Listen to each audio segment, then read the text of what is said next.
So I decided to make bottom pieces to this table set I have. I threw them away because the bottom pieces were really messed up.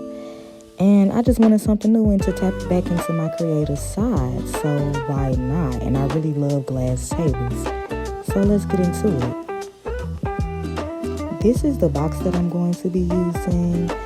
My couch in my living room came out of this box.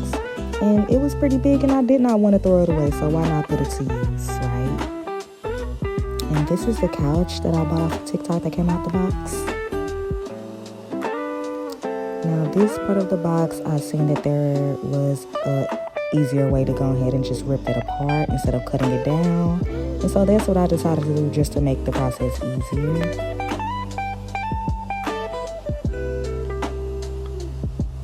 On one end, I did rip it down that seam that was already open, and then on the other end, where that red tape is, I cut it with some scissors just so it can cut down easily. I did have to go in and cut on the front and back because this cardboard is thick, and this is the result after I cut it off of the box completely, and that's one piece that's completed now for the project. In order to get the circular motion that I am going for the table bottom pieces, I decided to go ahead and roll it up myself. I really don't have any other tools that I can use besides my body that I was born with, right?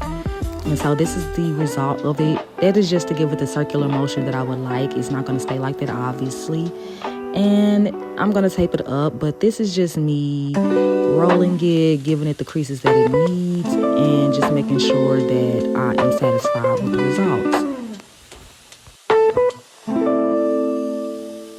I really wanted to see how this is going to come out, just to give it a vision before I actually start decorating, to see if I was satisfied with the actual base of the table. And so this is just me looking to see if I like it or not.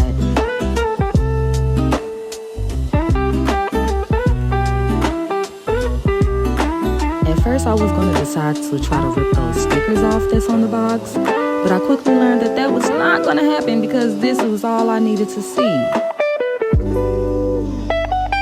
So at first I was going to use the spray paint just to make the process a little more simpler as I thought, but I decided not to go with that.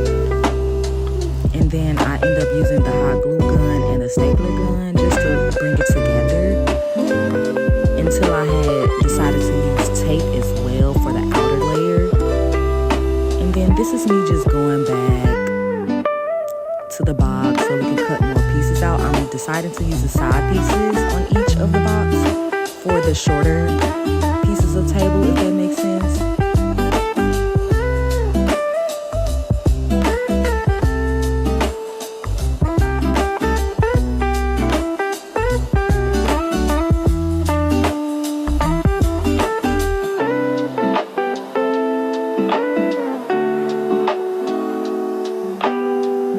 I then decided to make the table bottom pieces asymmetrical because I just genuinely like that. And so this is me just marking where I want to cut because I do want them different heights.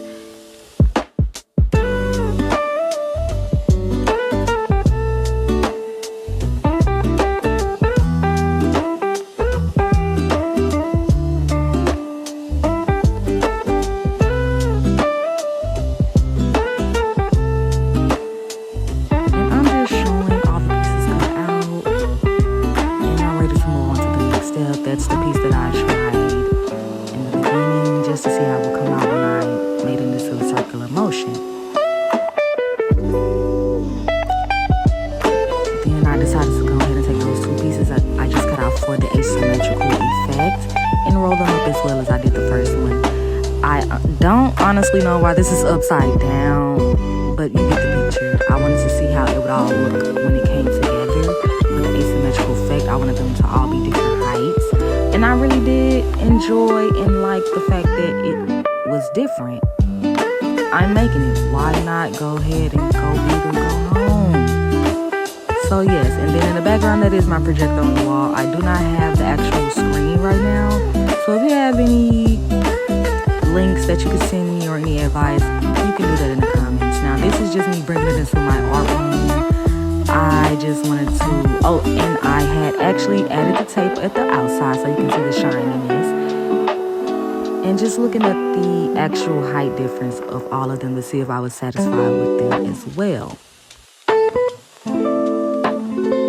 This is where I decided to paper mache the actual printer paper onto the board. You can see that I tried out the spray paint, did not like it even on the tape.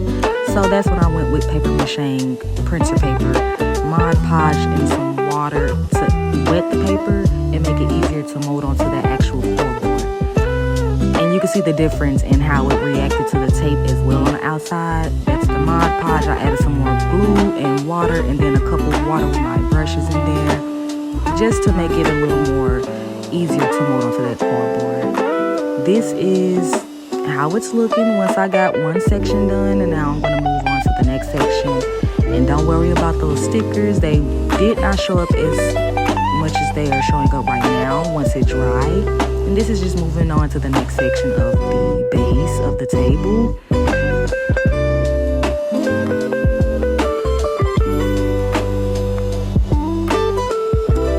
This is what it looked like once they were all dry.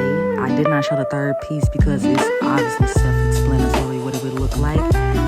And then I decided to go ahead and jump into actually decorating with the yarn. I really love how this came out. I did start off with the green, then the yellow, and now the light blue, as you can see, wrapping it around.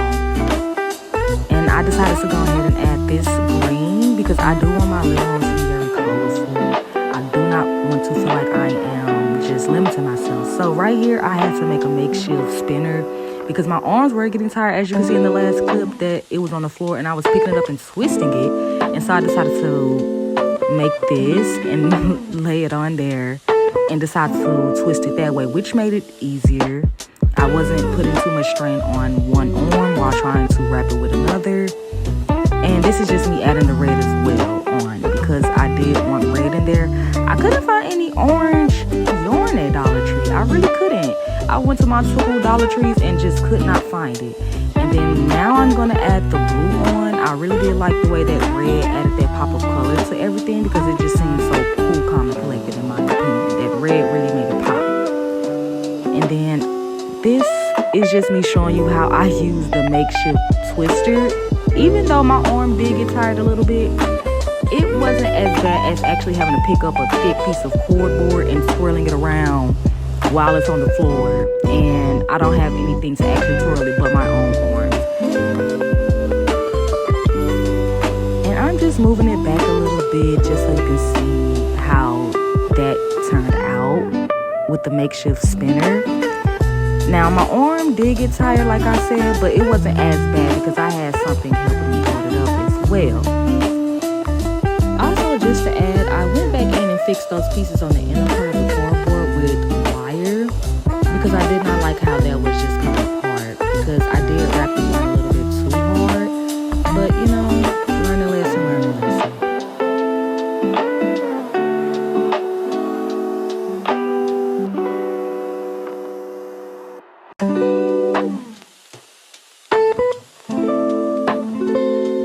So this is how it turned out after I had added the blue on. I really am satisfied with how it came out. And so moving on to the next project, I had to cut the yarn this length just because I wanted to have a double layer on the smaller piece for the table that's going to be in the middle of my living room. And so this is basically, I am going to iron the board as well, because that's all I had that was a nice height for me where I wouldn't have to bend and be in an uncomfortable position. And so I basically just pulled the yarn from its ball that it was in and cut it. Literally it.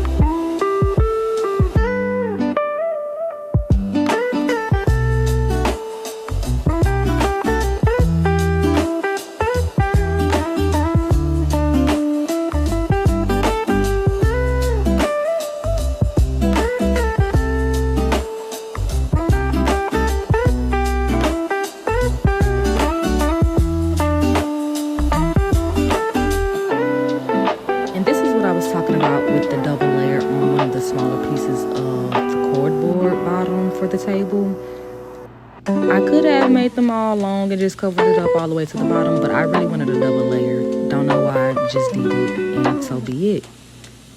This is how it started to come out, and it's a little sparse, so I am gonna go back in and add some more yarn underneath each layer.